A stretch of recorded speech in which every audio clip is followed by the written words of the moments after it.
Javët që i paraprin zgjedhjeve parlamentare të 11 majit kanë prodhuar shkeljet e ligjit, e përpasoj bashkëpunimi mes Komisionit Qendror të Zgjedhjeve, SPAK dhe Prokurorisë së Përgjithshme, po jep frytet e para në luftën kundër krimeve zgjedhore. Komisioneri shtetëror i zgjedhjeve Ilerian Celibashi bëri publike shifrat e denoncimeve dhe të procedimeve penale që lidhen direkt me krimet zgjedhore.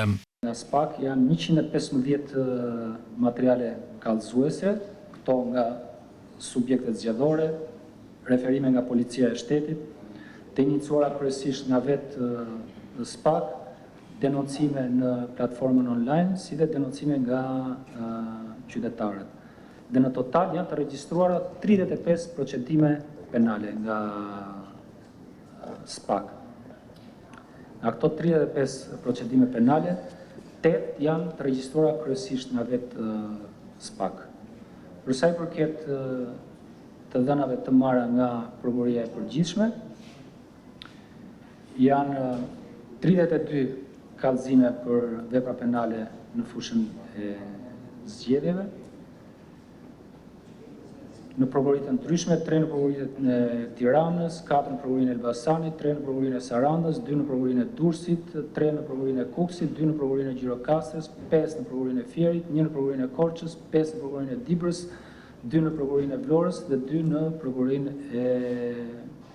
Kur mbeten pak ditë nga zgjedhjet e 11 majit, problematike mbetet shpërndarja fletëve të votimit tek shqiptarët e diasporës, sidomos në Greqi.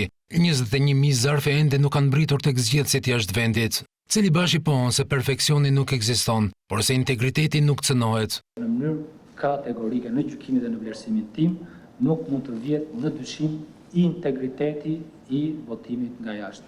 Është një proces te modestisë që nuk është realizuar në mënyrë perfekte dhe jo për shkaqe që lidhen me Komisionin Qendror të Zgjedhjeve, por është një proces realizuar pa hezitim mund ta them shumë mirë.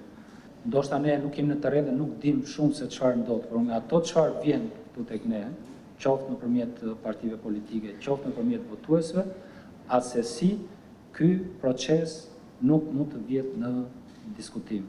Kryekomisioneri lajmëroi se tashmë ka nisur procesi i shpërndarjes së materialeve zgjedhore në shumë qarqe të vendit, që më 11 maj gjithçka të jetë gati në orën 7 të mëngjesit, kur do të hapen qendrat e votimit brenda territorit të Shqipërisë.